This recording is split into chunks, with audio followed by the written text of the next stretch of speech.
어디? 너네 4년제 항공과 대학 중에서 제일 가고 싶은 데가 어디야? 한서대요. 한서대 바로 시작할게요. 첫 번째, 부모가 된다면 자녀에게 어떤 말을 가장 많이 들려주고 싶은가? 이거 뭐야? 여러분의 가치관이 어떤지에 대해서 파악하려고 하는 거고요. 그리고 이 가치관이 종국에는 어디랑 연결돼야 돼? 서비스랑. 그래서 공감, 배려, 안전 뭐 이런 모든 것들이 여러분들의 이 가치관에 함축되어 있거나 혹은 성장 관련해 여러분들의 라이프 스타일을 어필을 하거나, 내가 만약에 부모라면 난 나중에 나의 자식에게 이러이러한 말을 가장 많이 들려주고 싶다. 그리고 그렇게 말을 해줬을 때 그 아이가 어떤 식으로 성장할 수 있을 것 같다 라고 하면서 여러분이 가지고 있는 장점을 팔아야겠죠. 여러분이 예를 들면 저는 공감과 뭐 배려의 가치를 강조하는 말을 아이에게 해주고 싶다. 왜냐하면 그 아이가 이걸 바탕으로 어떻게 클 거라고 생각하기 때문이다. 그리고 그렇게 큰 아이는 결국에는 어떤 식의 사람으로 성장이 되어 있을 거라고 생각한다.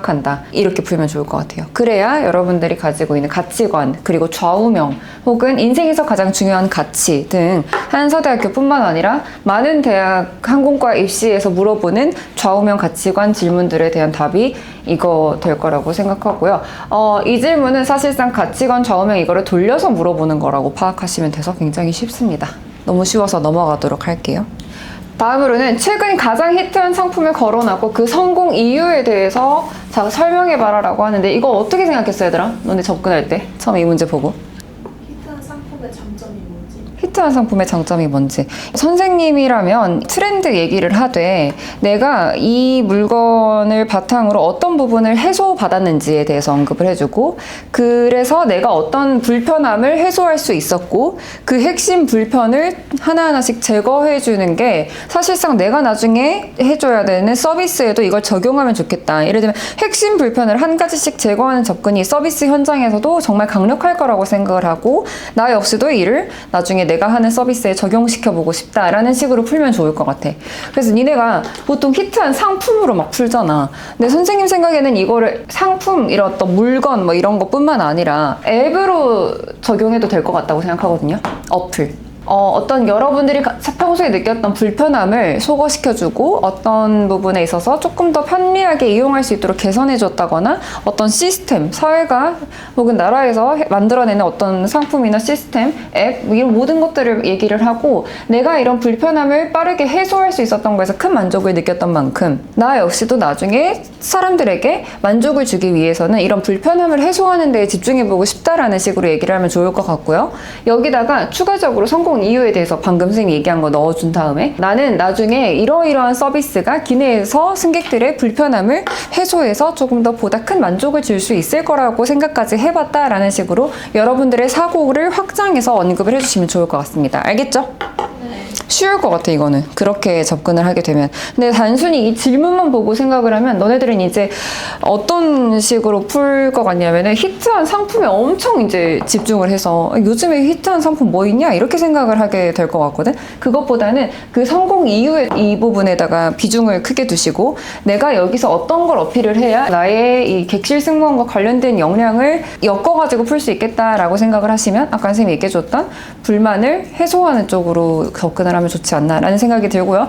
또 하나, 라이프 스타일로 접근을 하려고 한다면 선생님이 지난 시간에 설명해줬던 것처럼 뭐 스트레스 볼? 너네가 갖고 다니는 거 있잖아, 막 쭈물딱거리는 거. 그거를 바탕으로 사람들이 요즘에는 좀 스트레스를 어떤 식으로 관리하고자 하는 그들의 모습을 볼 수 있었다. 내가 생각했을 때 사람들이 이런 거에 니즈가 있다 보니까 나는 어떤 식으로 서비스를 하면 좋겠다라는 생각까지 해봤다라고 여러분들의 나우, 우리 그 답변 구조 있죠? 그 부분을 좀 확장해서 답변해 주시면 좋을 것 같아요. 알겠죠?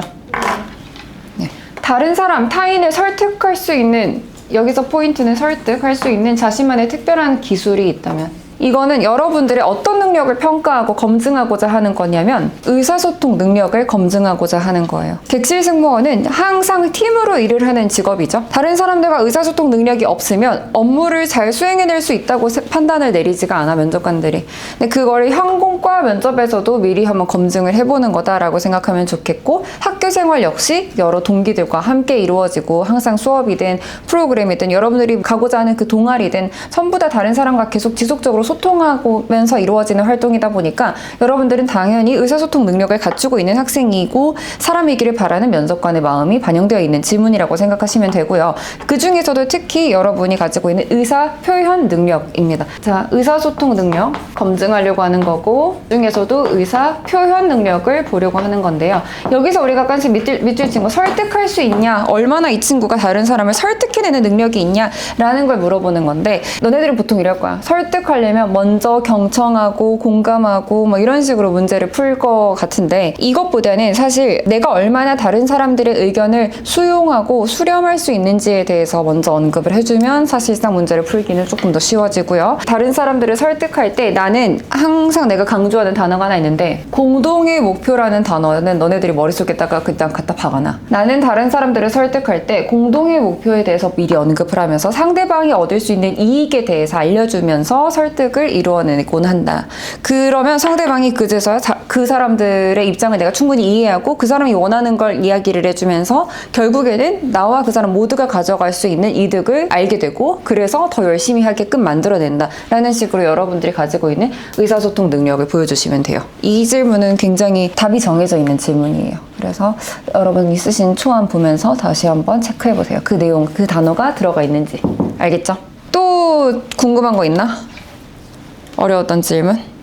다시 태어날 수 있다면 어떤 사람으로 태어나고 싶은가? 뭐 이런 것들 있죠? 그것도 설명 바로 해주도록 할게요.